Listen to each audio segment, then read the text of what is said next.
an excellent YouTube video that was released in September of this year, why people think this photo of JFK's killer is fake. I have a link to this video in the description section for my video.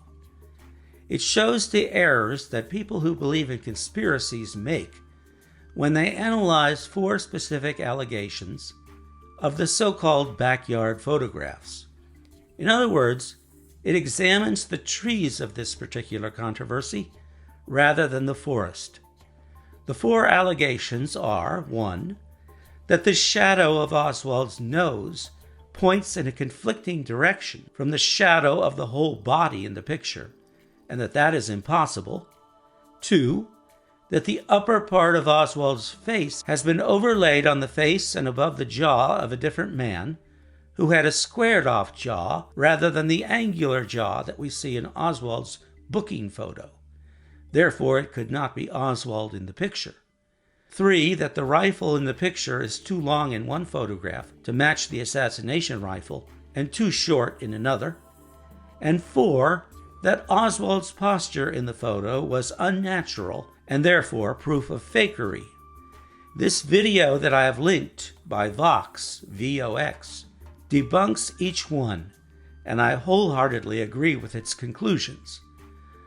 My video is supplementary to that video, looking at the forest of the question instead of the trees, and examining the context of the controversy in general, and attempting to show, holistically and heuristically, why even the theoretical possibility of a faking of the picture is precluded by the facts in the case. In other words, the Vox video answers 4 questions about the pictures, but cannot answer any new questions about them. But mine tries to lay the entire controversy, conceptually speaking, to rest. Feel free to watch that video first, from Vox, before this one, for the 2 are wholly consistent. Modern photographic technology is one source for our understanding of the authenticity of the backyard photographs. The 2 investigations, the Warren Commission and the House Select Committee on Assassinations, agreed that there was no evidence of faking of the photographs. Photographic techniques were vastly improved by the 1970s, and rather than relying on one photo expert, as the Warren Commission did, the HSCA hired 22 of the leading photo analysts in the nation to scrutinize the photos on a total of 21 separate allegations of faking. Each unique allegation was disposed of by the panel, and 22 experts agreed that there was no faking in any of the cases. Photo scans of the trace patterns in the photographs, using the latest such technologies in the 70s, which would have shown distinct pattern shifts reflective of any alterations performed on them, revealed absolutely none.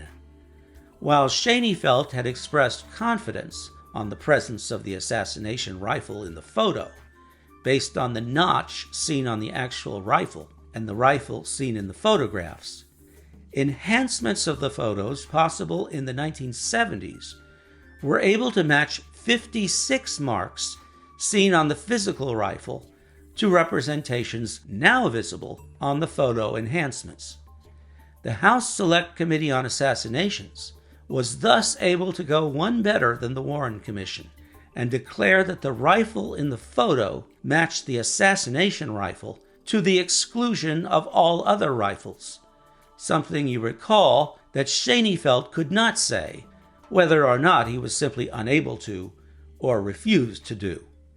In addition, the HSCA's handwriting expert confirmed that a signature on the back of the de Mohrenschildt first-generation photo matched Oswald's handwriting. More recently, there has been an allegation that the posture of the body in the photographs is either not a natural human posture or impossible for any human being to sustain for more than a short period of time.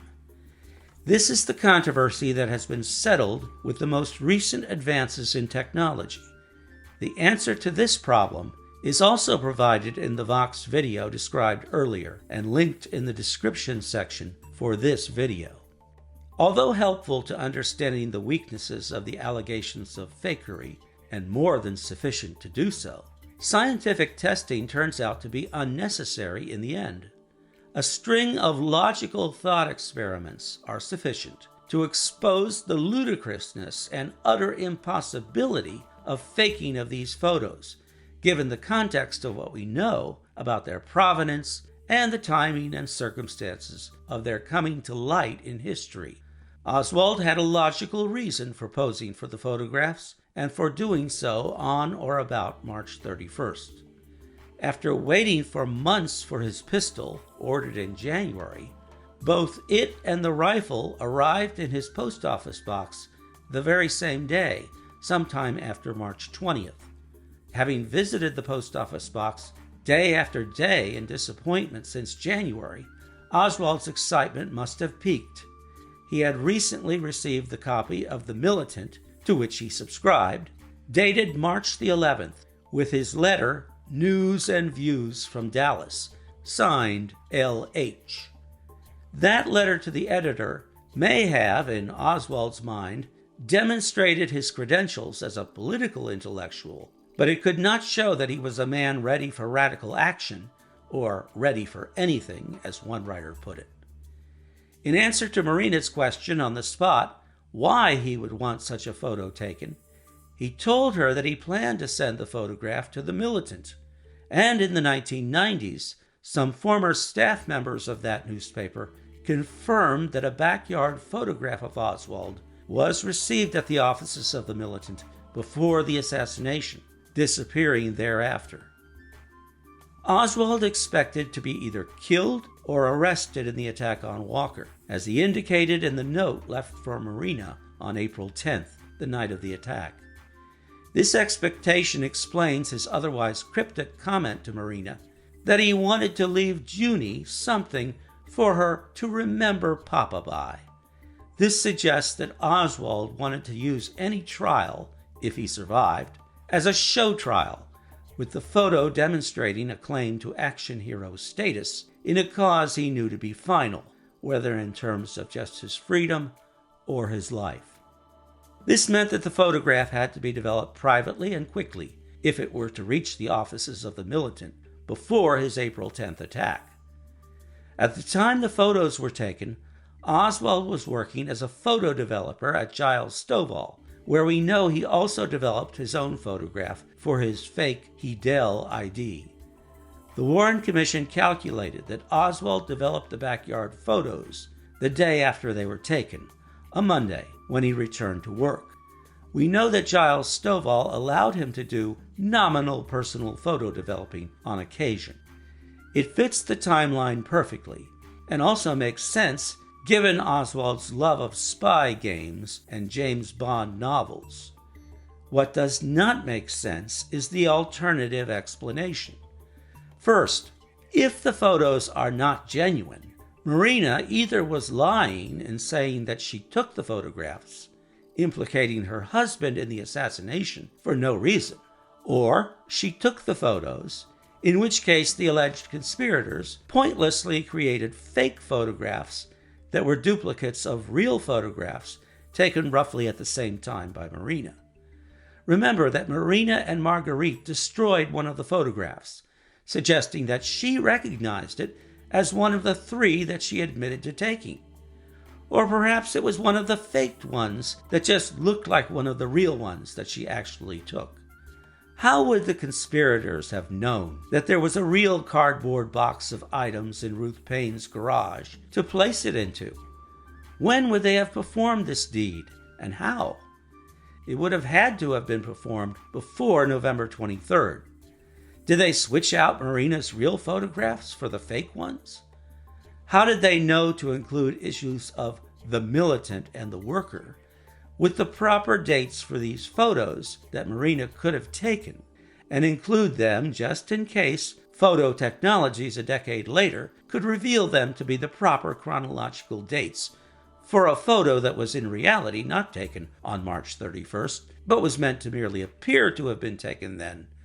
The many impossibilities of the conspiracy claims only mushroom in number when one begins to tug on the string of implausibilities, or really impossibilities, necessary to make it all come true. But when one contextualizes the photos with the real history of Oswald's work experience, his sequential receipt of the newspapers and the weapons, his plans for Walker, and what we know of the timeline of each of these events, it all falls easily and smoothly into place. But only if Marina took the photographs, just as she said she did. It is sometimes said that some interventions to this narrative could explain the implausibilities and magically make them sound to be reasonable. These interventions, however, come with a price, namely the price of having to accept pure fantasy without the saving grace of any evidence at all. Maybe Marina was forced by these sinister government agents to admit that she took the photos as the price to remain in the U.S. Surely the FBI could snap photos of the back of the Neely house while the Oswalds were in New Orleans, and then superimpose an imposter's body and Oswald's head on the photos before November 23rd. Yet whatever theory you come up with to save the sinking ship of a conspiracy allegation over the photos, it has to be backed up by evidence that such a plot actually occurred. There has never been a shred provided. And even then, it has to explain the many discrepancies such plots would have to fit. For example, Marina, to this very day, still maintains that she took the photos, even though now her presence in the U.S. is safe, and even though she now believes Oswald was innocent. Why would the alleged conspirators have left a negative behind to better test the authenticity of the photo? Why would they send George de Mohrenschildt a copy when they knew he was in Haiti and might never retrieve his belongings in Dallas? Why produce more than one picture and double or triple the number of fakes that would be available to challenge?